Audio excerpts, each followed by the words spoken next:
Please welcome Keren Primor Cohen, Ramot at Tel-Aviv University. Hello everyone, my name is Keren Primor Cohen and I am the CEO of Ramot, the technology transfer company of Tel-Aviv University. We are excited to nominate Tabby Therapeutics for Falling Walls Ventures Startup of the Year 2023. Tabby Therapeutics is a seed-stage VC-backed biotech startup. The company harnesses a novel approach of B-cell engineering to tackle difficult-to-treat diseases such as cancer. The technology was developed at Tel-Aviv University by Professor Adi Barzel. The technology is demonstrating for the first time that engineered B-cell can be developed as evolving drugs, and indeed this novel cell therapy is capable of self-improving while orchestrating the robust immune response. Tabby Therapeutics has preclinical studies demonstrating proof of concept and generated robust data packages for future submissions with regulatory agencies enabling clinical trials. I am confident that Tabby Therapeutics represent a state-of-the-art pioneering science-based startup. I would like to thank the organizers and good luck to Shmulik, Adi, and the team. Breaking the wall to B cells as evolving therapeutics. Shmulik Hess, Tabby Therapeutics. Hi, everybody. Hello from the very troubled Holy Land. My name is Shmulik Hess. I'm the co-founder and CEO of Tabby Therapeutics.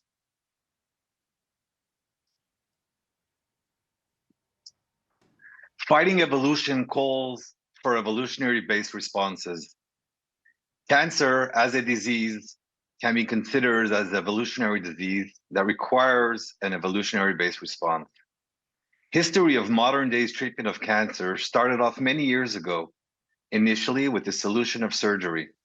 As science evolved, molecules such as chemotherapy were introduced, and almost 3 decades ago, monoclonal antibodies, which were far more sophisticated and specific, were introduced, and they indeed have had a significant impact on many cancers.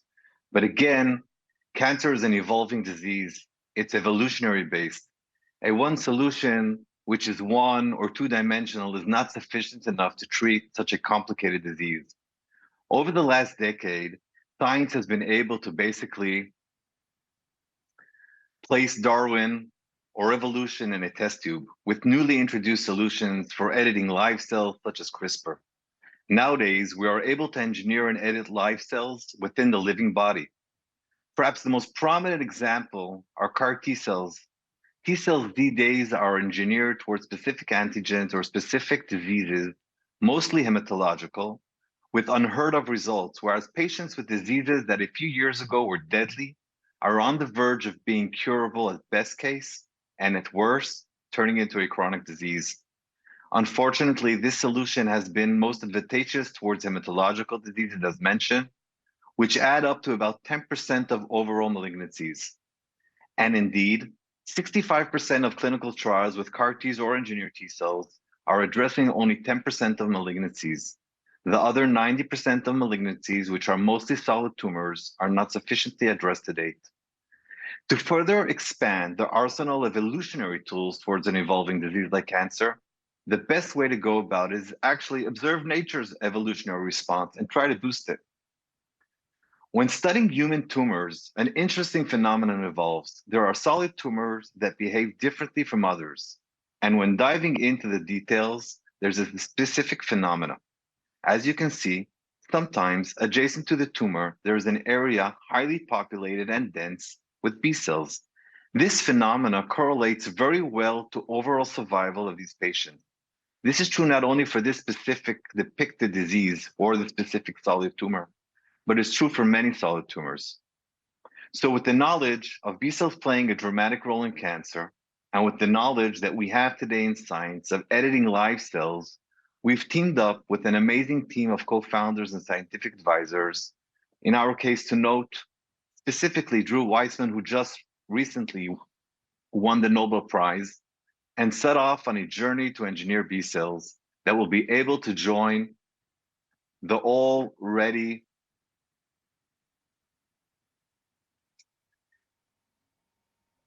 By utilizing these advanced tools, we're able to edit B cells at a site specific on the DNA to become antigen specific while retaining their endogenous characteristics and capabilities as potent orchestrators of the immune system. And indeed, we at Tabby over the last year or so have been able to accomplish many accomplishments. We have now the capability of engineering high efficiency human B cells. These B cells have the capability of orchestrating a multimodal immune response to create antigen-specific antibodies with the ability to be successfully engrafted or engineered within a live animal. We are indeed on track for a human study within the next 2 to 3 years, whereas our lead program is developed to meet a significant clinical unmet need, estimated at over 34,000 cases per year, with the dire overall survival. These days, we are actively raising our next round of funding to meet this ambitious plan.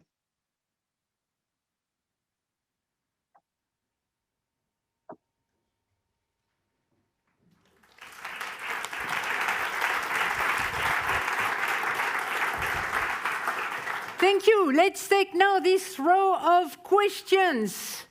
Who would like to start? To Tabby Therapeutics? Yes, Hermine, please. Thank you for the presentation. I'm aware of at least 2 other companies that engineer B cells for different applications. I just wondered what your moat was or differentiation. Yeah, so there's a very specific differentiation. There's about another 3 or 4 companies engineering B cells, and I think the most important differentiator is one.